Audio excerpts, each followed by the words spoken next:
Hello everybody, welcome back to another video on my channel. So for this week's review we're going to be testing out the new Rimmel Multitask concealers. Not only are these full coverage concealers supposed to help cover up some of the patches on your face you don't want to show anyone, but they also can be used as a contour and highlighter. So that's what we're going to be doing today. I also have here the Rimmel Long Lasting Finish Foundation, just so I can kind of use like the same brand of products together. I've actually never used a Rimmel foundation before. I've used concealers but not foundations, weird. So that's what we're going to be doing in this video today. Make sure if you haven't already that you subscribe to the channel for more videos like this, but do not forget to turn on your notifications to be told every time I post. I'm not really sure why I was waggling that at you. And yes, if you haven't already, make sure you follow me on my Instagram, Twitter and my TikTok to keep up to date with everything that I'm doing. I also post on there when I'm going to be uploading on my channel. Not sure why I now look like Casper the Friendly Ghost. I thought that foundation was going to be a lot darker than it actually was, but that's okay because we're about to contour and highlight. I have two shades here. So for my highlight shade I've got the shade 40 Ivory, and then for my contour shade I have the shade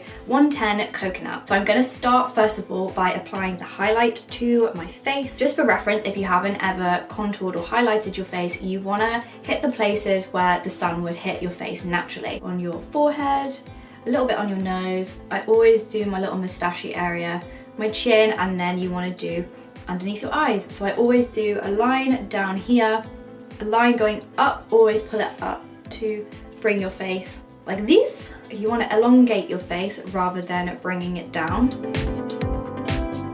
So yeah, that is the concealer all applied to my face. Then we're going to go in with the shade Coconut for my contour. So again, if you haven't ever contoured before, you want to apply the product to any places you want to make look smaller or more defined. So I always go around my forehead because I have the biggest forehead on planet Earth. Down the sides of my nose, on the tip of my nose to shorten it. I always put a bit underneath my lip, onto my jaw, and then onto my cheekbones to define them. I also do a little bit on the tip of my nose there, on my brow bone. Okay, now we're good to go. So this is the mess that we've got going on right now. I promise you, trust the process, it will all come together, she says. Who knows, I've never used these products before. It could be literally mental, who knows. Just from the couple of swipes that I've applied to my face of these concealers, they are very full coverage. So now I'm going to blend the lighter concealer into the darker. You should always do this just to get a really nice and even blend. I always use a beauty blender or like a mini beauty blender to blend out my concealer, just so that I can get a really nice and smooth, natural. I want to work quickly because I know that these are full coverage, so I'm a bit worried that they're gonna set on my face without being blended well enough. I'm now using the other side of this little beauty blender just to tap out the contour and blend it into my highlight. This is going to be a little bit more difficult, it feels. I might need to get a brush situation in for this. I'm not sure how I feel about these. Did I apply too much? What's the situation here? I feel like I applied more concealer for my highlight than I did my contour. Oh, Jeff. Oh, Jeff. Why am I questioning my entire life? So far we have a bit of a code red situation, or should I say code brown. I feel like that's what they say at the pool when kids lay an egg in there. I might have to use my stippling brush that I've got here. Oh, that's much better, okay. So I'm blending out the contour with a brush. It seems to be a lot quicker and more effective than using that little sponge. It's still looking like a bit intense. Sure how I feel yet. There's a lot of blending going on, a lot. I'm worried I'm not going to be able to save this. I'm terrified as well, the longer I leave it, the worse it's going to get and the harder it's going to get to blend. Oh no, it's like set under my eyes here. I think this is a product you need to work very quickly with, and I took way too much for that. Oh Lord. Lord have mercy. Okay. I know you probably don't trust me right now, but definitely one thing you should do is blend your contour and highlight upwards again to lift that face. Oh, this side's not as... it's still pretty bad. In the mirror in front of me, this doesn't look as much of a train wreck as it does in my camera. I feel like I want to trust the mirror in front of me, but I'm worried that if I go out like this on a dog walk later, people are gonna call the police. Police, arrest this woman. She looks like she's rolled in the mud.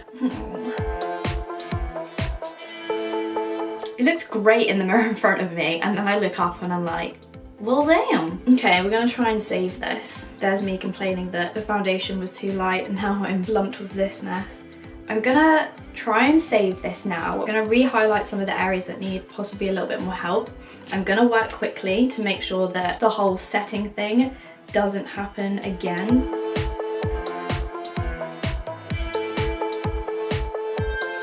So if you are unsure what I'm doing, I'm using the lighter concealer that we chose for our highlighter. Just trying to neaten up some of the areas that I couldn't quite get right with the darker concealer that I used as my contour. Some of it, as I said to you, even though it blended really nicely, you do have to work super quick, so some of it's set, like under my eyes, for example. I usually don't apply highlighter over the contour, but when I get situations like this, because it does happen sometimes, like it does, definitely is blending so much better now that it's not dried and I'm working quicker. I can't see very well because my eyes are terrible, but I can see the like semicircle situation I've got going on my forehead that I need to fix.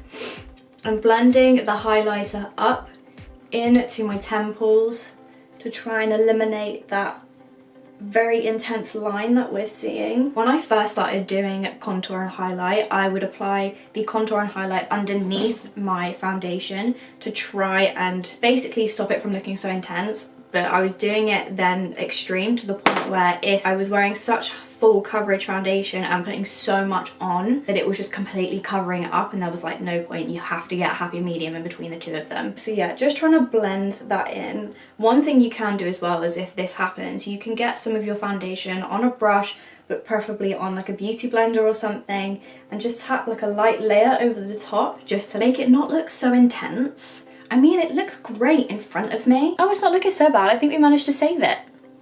Top tips with Aish, there you go. So yeah, just to recap, if that situation ever happens and your contour looks far too intense, like way more than you are wanting to do, either reapply highlighter and try and like clean up in the places where you feel like it's either blended too far out. You want to roughly keep it in the regions you applied it. So like this, pointed like that, and then around your forehead. You might not need it on your forehead. Some people might be blessed with a smaller forehead than me. You could either do that, clean up with the highlighter, or you can reapply some foundation over the top to try and blend out intense lines. But yeah, so far so good. The foundation and concealer blended together really well. The intensity of the concealer is great, like it's a very full coverage as it states, but you do need to work quickly with it because it sets into your skin very quickly. So you could be left with what I had, which was like an outline of where you applied it because it's starting to set into the rest of your face. I'm now going to go off and powder my face, apply the rest of my makeup, and then we're going to have another little chat.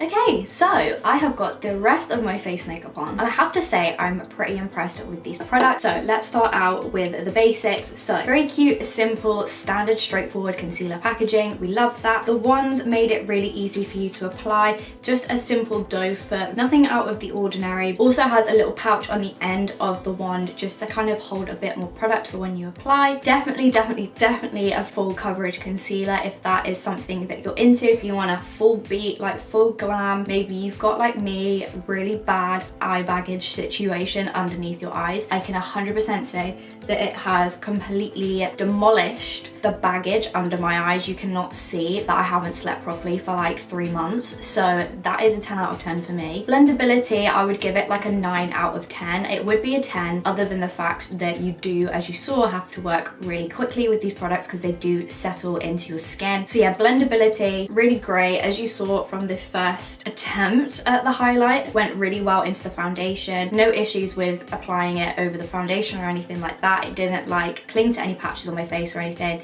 Full coverage. If you aren't familiar, if you have like very dry patches, it can kind of look a bit cakey on your skin. My skin feels very light. It's not like a very heavy formula either. It's a nice happy in between where it's full coverage enough to cover up any dark patches or any imperfections on your skin, but also light enough to not feel like you've got like 17 layers of makeup on. I'm gonna stress you guys again, you need to work quickly with these. Either use a little and blend away, use a little bit more, blend away. But as you can see on my face right now, all I have is powder to set all of the products into place so they don't crease or anything, and also a little bit of highlighter on the tops of my cheeks. I haven't applied any bronze over the top of it. As you can see, the contour is still intense through the powder. You can still see it. I don't feel the need to apply any type of powder contour products over the top because I think this did a really good job. Even on my nose, I would usually go and re-contour it just to kind of snatch it up and sharpen it up. I feel like my nose looks pretty...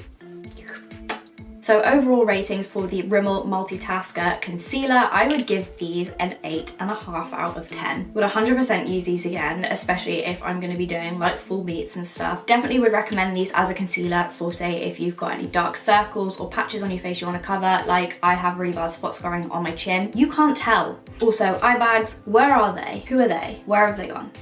So yeah, that was it for testing out the new Rimmel Multitasker Concealer. If you enjoyed this video, please make sure you give it a big thumbs up so I know it really does help me out a lot. I'll also leave links in the description to these concealers in case you want to try them out for yourself. I would recommend that you do. Down there, along with my social media, I've got my Instagram, Twitter, and my TikTok. Make sure to follow me on those. You know the drill. Just keep up to date with what I'm doing, guys. There's some cool stuff coming up.